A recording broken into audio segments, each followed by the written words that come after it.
Hey, what's up? It's Jim, and today I'm going to talk about Split. This is kind of the second film in M. Night Shyamalan's new phase of his career, where instead of making hugely expensive Hollywood movies, he makes smaller, cheaper kind of horror films produced by Blumhouse that are tighter, but he does more interesting things with, and are actually a lot better than anything he had done since, Signs or something. I actually really like this phase of M. Night Shyamalan's career. I think it was actually really smart of him to do that. He could have just been a Hollywood hack. In a way, he's found a way to get his hackiness to work. He's not the greatest filmmaker in the world, but I think both Split and The Visit show a really good genre horror thriller director who understood how to use his strengths to his best advantage. There's a lot of directors who get to a point where they are directing as themselves, basically. They are consciously doing things. Spielberg has done it quite a bit. People have brought up Hitchcock did that, starting especially with North by Northwest, which he did probably better than anyone, but he's also Hitchcock. Although all those guys are way better than M. Night Shyamalan, he's probably smarter because he kind of redirected his whole career by doing that. And Split, if The Visit is, I guess, his sixth sense in this new oeuvre or whatever, of being more populist, more easy to go down and having a big fucking twist and all that shit, Split is kind of like the Unbreakable, the more, I don't want to say it's smarter, because Unbreakable is smarter, but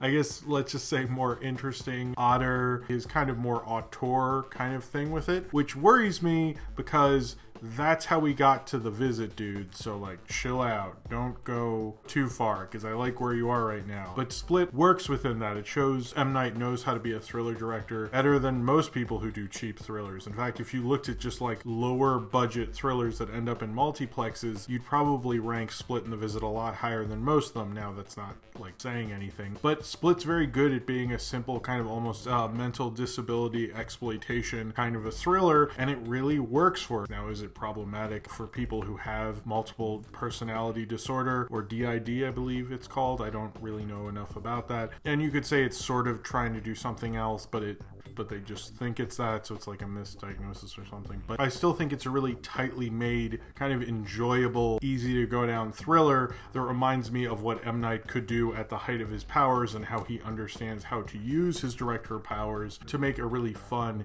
interesting, odd little thriller that really works despite actually being directed by him. A group of teen girls who, after going to a birthday party at a mall or something, they get in the one girl's dad's car, and then they are kidnapped by a man, Kevin, played by James McAvoy, taken to an undisclosed location where they are trapped. Those girls, Claire, played by Haley Richardson, Marcia, I think, played by Jessica Sula, and then Casey, played by Anya Taylor-Joy, and they're trapped there while Kevin keeps going to his therapist, played by Betty Buckley, telling her he needs to talk to her and not revealing exactly what's going on, as his multiple personalities are deciding what to do with these girls and the eventual thing they will do with them and the horrors that await them. One thing I like about films like this and thrillers like this is that they're so easy to follow.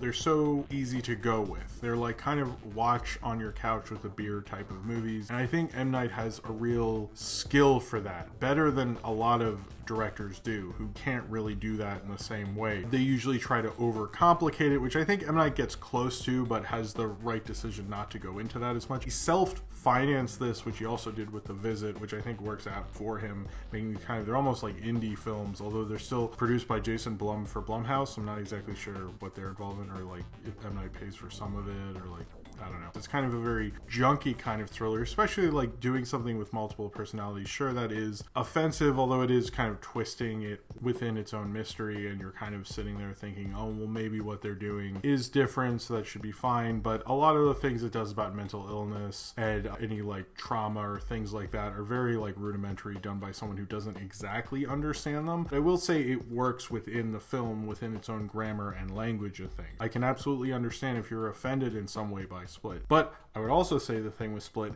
is that it works within its own plot so well. It's not problematic in terms of structure and story. It's problematic in terms of understanding mental illness and trauma and such. That's what M. Night does so well. His characters aren't the most amazing. He writes people in a very safe TV movie way. I think if it was the 1970s, M. Night would have an amazing career as a 70s TV movie director. When TV movies were like amazing and you had horror TV movies like Bad Ronald or something, M. Night would be a great TV movie director and great at doing kind of junky, kind of grindhouse things. And in that's what works about this. And that's what works about The Visit. When people say The Visit's not like a great movie, I'm like, yeah, I know, but as a junky kind of M. Night thriller, it works. Split works within that mold, but he's trying to be a little more ambitious, which I don't want M. Night to be ambitious. That's how we got into, I don't want any of that happening.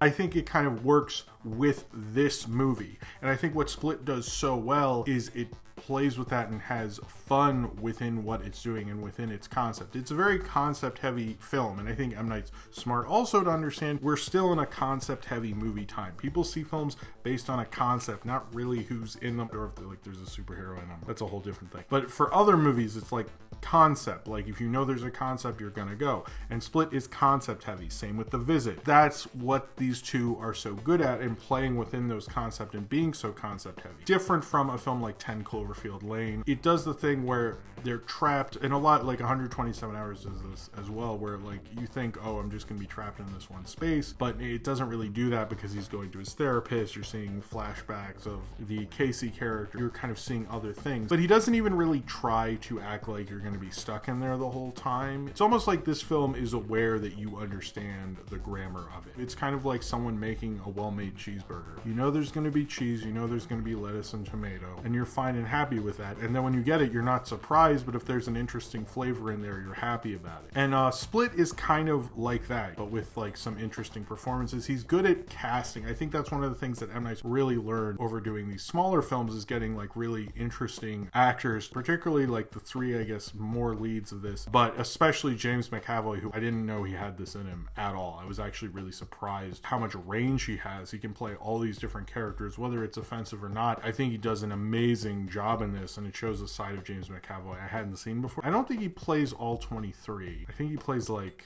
6 or something. I don't know. He did them convincingly and really, really well, and that's really a commitment and shows his range. I don't think he's someone you think of with that kind of a range, so I think that's what extra makes it surprising. Also, the performance of Anya Taylor-Joy, who's really becoming one of the more interesting up-and-coming actresses. She has such an interesting look about her. She's also, I think, has a real presence about her. She's a very great horror actress between this and The Witch, and she has kind of a real offbeatness to her that I think a lot of actresses would love to say they have, but she just naturally has that, which especially works for this character who's kind of the outcast of the group, I guess, who's just happened to be kidnapped and whatnot. The other two girls who were kidnapped, I thought, also did a very good job. One thing I think M. Night's good at, I've heard this compared to a Tales from the Crypt episode or a Twilight Zone episode, and in that former age of sci-fi and thrillers, you didn't have special effects. You had to get character to work. You had to get the writing to work to a certain degree. The writing in this isn't... M. Night and dialogue are not the greatest thing. He's more of a plotting thriller guy, but his dialogue's always a little rudimentary. Same with some of the ideas he uses. I think they work in that way, but it's probably the least showy in a film that's probably going to be remembered for its showy acting, so they're probably doing a lot of work that you're not noticing, but they do a good job. As well as the therapist,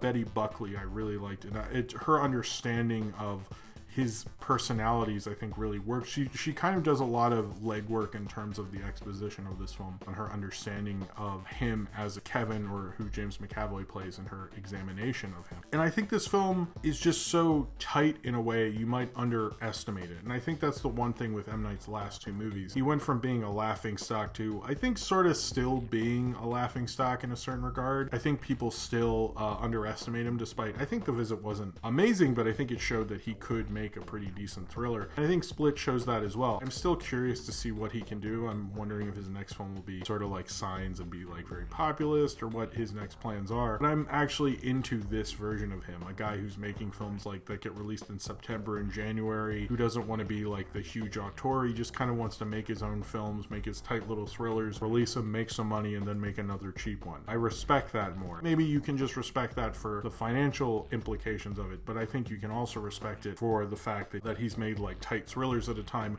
when I think most thrillers fall to pieces because they're trying to do something they really can't do. And Split, maybe it shouldn't be saying the things about mental illness. It's not as great for me personally as 10 Cloverfield Lane, which I think is a much better version of being a Twilight Zone or Tales from the Crypt episode kind of a thing, which it kind of is. It's being an anthology horror movie. And Split gets very close. It's very good at being a genre film, but in comparison, I don't think it's as good. It's so within its genre, it almost could be underappreciated. M. Night is sort of fine with being underappreciated as long as he can make his weird thrillers, and I'll be happy to watch his tight little weird genre thrillers anytime they come out. You know, it's probably the least challenging kind of kidnap survival film that's ever been made, but he does it in an interesting way with his split personality thing. I'm excited for where M. Night's going. The only person who's making small budget kind of big Hollywood movies and also doing them incredibly well. And I think Split keeps on the promise that we all thought he had from Sixth Sense and Unbreakable and Signs, and even does some of the interesting auteur stuff a little bit while still mainly being a genre film. When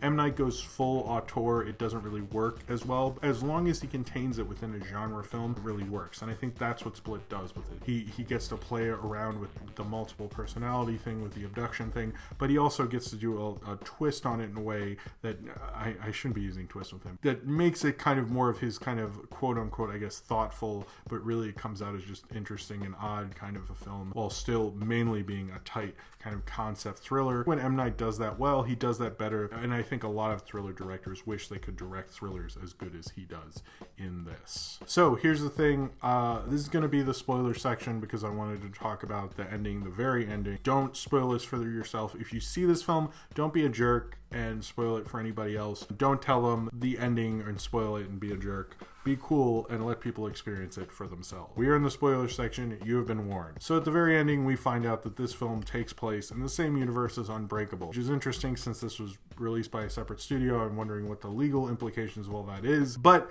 finding out with, Bruce Willis at the thing and all that. I find that interesting. I had heard there was a connection, and I saw a lot of think pieces about Unbreakable going up like on Wednesday, which I was like, okay guys, you can't even fucking wait. Like Unbreakable's cool, but like let's wait a little bit. I think it is interesting. He had said before he always wanted to make sequels to Unbreakable, and he never got to because Unbreakable didn't do as well as he wanted it to. And it's cool that maybe, I don't know, I haven't read an interview with him after having seen it, learning like was Split like the plan for the second one or something, but I kind of like that idea, and I like that he brings in kind of his twisted version of superheroes into it, and using that with Split kind of reminds me of something like Legion and characters like that from comic books, but doing it in a thriller twist, so you don't actually know he's introducing another genre and doing his own spin on it, and then you realize, oh, he is, and it shows you like what would a villainous person do with those kind of superpowers or those kind of powers that superheroes have, which comic book writers have done before, but I think what he does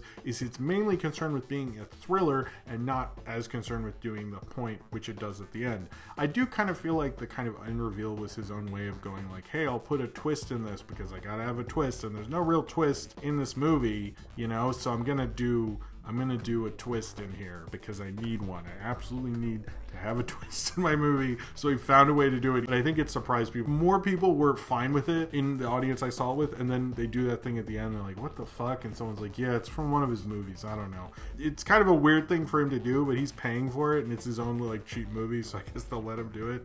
But it is kind of an odd thing to add at the end. I sort of like that there's a M. Night Shyamalaniverse. Shyamalaverse? M. Nightiverse or something. I don't know. I'm kind of interested. Are they going to team up or something like that? I would be, will Mr. Glass and Kevin team up against Bruce Willis. And it was cool that Bruce Willis came back, It was kind of an interesting way to kind of make it a little poppier, because I think the ending is a little sad and depressing. She has to live with her fucking rapey uncle. That sucks. And you're like, oh man, I feel kind of bummed out. And they're like, hey, but remember Unbreakable? And you're like, oh, M. Night. Anyway, I thought it was kind of cool. I like that kind of ending. It does make me want to revisit Unbreakable, and maybe that was his point, to be like, hey, remember when I made Unbreakable? I actually also thought, because I heard it was connected, that the place, because they don't reveal it's a zoo till the end, I kept thinking like, oh shit, does he live in the village? M. Night wouldn't do that. And I'm like, M. Night would do that though. And I was also worried, like, if there's a lady in the water reference, I'm not going to get it. So if you would like to talk about Split, then comment below in the comments and subscribe if you would like to.